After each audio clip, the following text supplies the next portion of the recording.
deixa eu aproveitar a presença da Manu, Mirna. Eu vou fazer uma pergunta rapidinho para você, Manu, que surgiu numa conversa que eu tenho ajudado muito a APAE aqui da nossa cidade e também o CESD, que é o Centro de Educação Especial Síndrome de Down. E muito se falou aqui na deficiência física, visual, auditiva, pouco falamos de deficiência intelectual. E existe uma discussão se a criança com deficiência intelectual, ela deve, eu vou usar como exemplo aqui a síndrome de Down, se ela deve ter uma educação especial na APAE ou se ela deve ter uma inclusão na educação regular. Gostaria de saber se vocês já abordaram esse assunto na sua secretaria e se você teria alguma opinião para nos dar aqui nesse debate. Isso que é saia justa, vereador. Já. A gente já conversou muito sobre isso, tem uma diretriz do Ministério da Educação. Eu tive a oportunidade de conversar, inclusive, com o ministro, e eu brinquei com ele. Eu falei, olha, eu gostaria também que nós tivéssemos a inclusão universal, né? E que essas discussões não precisassem ocorrer. Agora, como governo, Luiz, a gente entende que há necessidade de uma educação especial ainda. Não para todos, eu quero que a nova geração já comece efetivamente nessa inclusão integral, universal. Por quê? Como eu disse, a gente pauta o nosso olhar, feliz ou infelizmente, pela nossa história, todos nós, né? E a gente aprende a olhar com a história do outro e com o foco do outro. Mas, assim, eu sempre falo, gente, eu aprendi a escrever em letra de forma porque uma amiguinha da 3ª série virou para mim e falou assim, eu acho inadmissível você não escrever como a gente. Assim, e ela passou a me ensinar o alfabeto em letra de forma. E eu já precisei muitas vezes passar um bilhete correndo para alguém. E se eu não tivesse letra de forma, eu estaria na roça. Impossível, né? Então, passar mensagem em bilhete em braille. Não dá. Então, a inclusão universal, para mim, que não tinha esse nome, mas o estar na escola regular, mudou efetivamente esse aspecto da minha vida. Eu quis levantar esse tema. Infelizmente, a questão do tempo aqui do debate é escasso, é curto, porque não dá para, infelizmente, não temos como falar o assunto deficiência, Manu. Esse assunto que eu vou trazer é difícil e triste até, sem lembrarmos da questão do preconceito e do bullying. Infelizmente. Existe muito preconceito ainda, mas muito. A Manu pode dizer. Hoje é uma vencedora, uma secretária municipal numa cidade com mais de 1 milhão de habitantes, uma advogada formada, pós-graduada, cursando agora na FGV, venceu muito, chegou em postos que um deficiente físico tem, ou visual, qualquer deficiência, tem mais dificuldade para chegar, mas até eu protocolei um projeto que está tramitando aqui na casa, que ele destina parte da programação da TV Câmara e da Rádio Educativa do município para campanhas de conscientização sobre o respeito da pessoa com deficiência. Porque, infelizmente, o preconceito ainda existe, Mirna. Existe. E o bullying também, secretária. Existe. Por isso que eu trouxe a questão da educação especial ou regular, porque tem aquilo que o pai quer e deseja. Uma mãe falou para mim isso lá no CESD. Ela falou assim, vereador, ninguém quer ter um filho deficiente. A Manu já falou isso num debate aqui. Nenhuma gestante fala, quero que o meu filho seja deficiente. Ela não quer. E quando ele nasce, Deus manda, cada um enxerga de uma forma, cada pessoa lida de uma forma com isso. A Manu deu já uma vez o exemplo de como a mãe dela lidou. Algumas pessoas têm a revolta, algumas pessoas vão à luta, né? E aí tem nessa questão de como lidam, tem a questão de o que deseja o pai da criança, ou a mãe, ou os pais.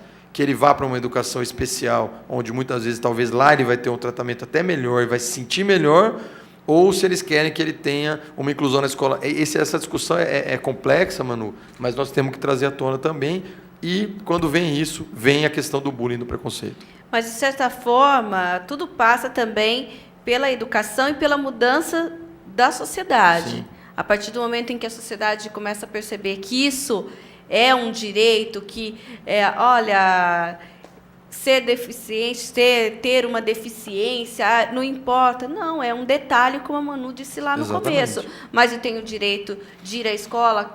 Eu independente de no estudo regular, eu acho que alguma coisa eu posso fazer independente na PAI, mas ela ter a opção de ir na escola regular. Exatamente. Acho que é bem por aí, não é, Manu?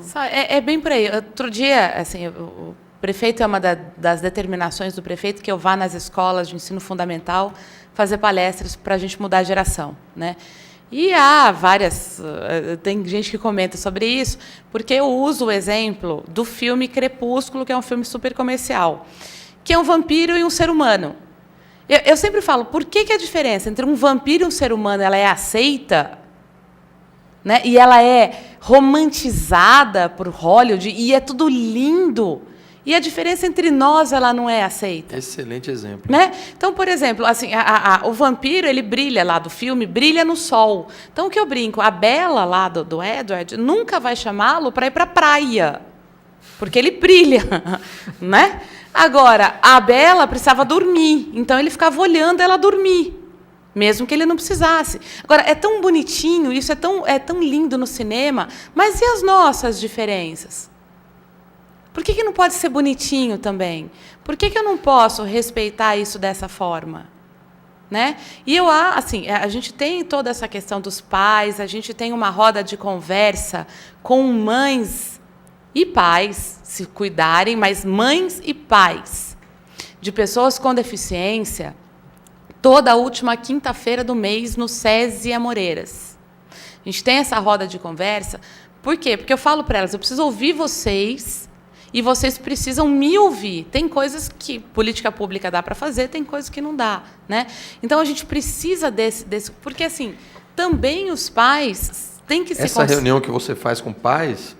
Como que é feito o convite, Manu? O convite foi encaminhado primeiro para todas as entidades. A gente está colocando no Face. Mas, assim, olha, é toda última quinta-feira do mês, no SESI Amoreiras, às 8h30 da manhã, começa com café, que a gente tem ganho de patrocinadores.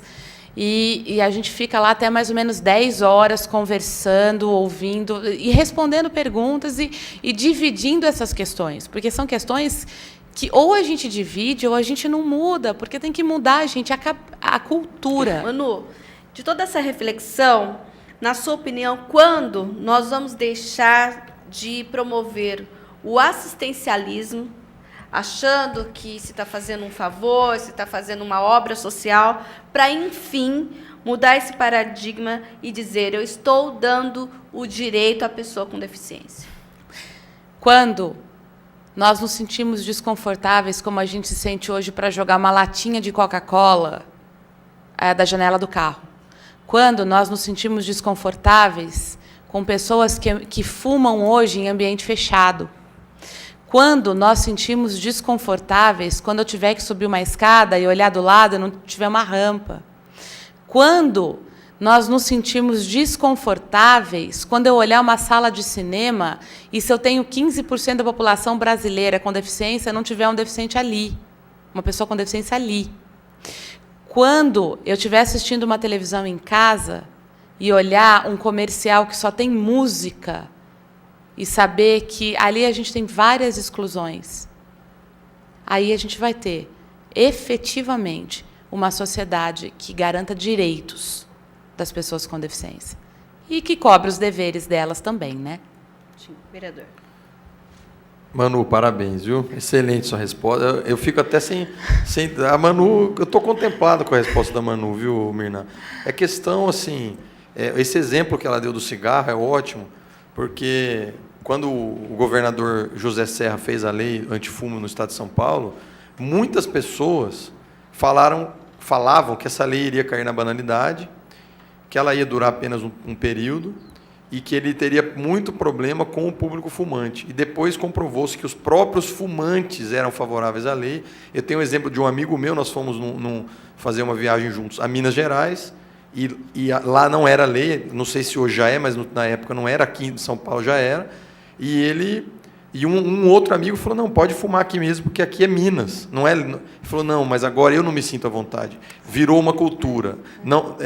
Não foi apenas por uma imposição legal, mas cultura. Então, a Manu respondeu com maestria e sabedoria. Então, só complete. Qual é a responsabilidade do legislador nesse processo? Eu acho que hoje, primeiro, fazermos uma compilação, criarmos uma comissão, gostaria de me disponibilizar para isso, para que nós possamos ver toda a legislação que já existe, vermos quais são as leis que não estão sendo executadas. Você, no começo do debate, citou o exemplo do computador nas farmácias. Foi vetado, derrubou-se o veto, mas não vi em nenhuma farmácia isso.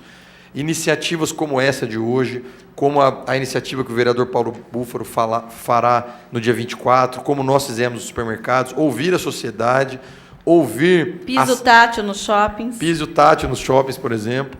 E nos shoppings, no centro, em farmácias grandes, em grandes mercados, tem muitas melhorias, mas eu acho que a conscientização e essa sinergia que deve existir entre o poder legislativo, o poder executivo, os representantes da classe e a sociedade como um todo.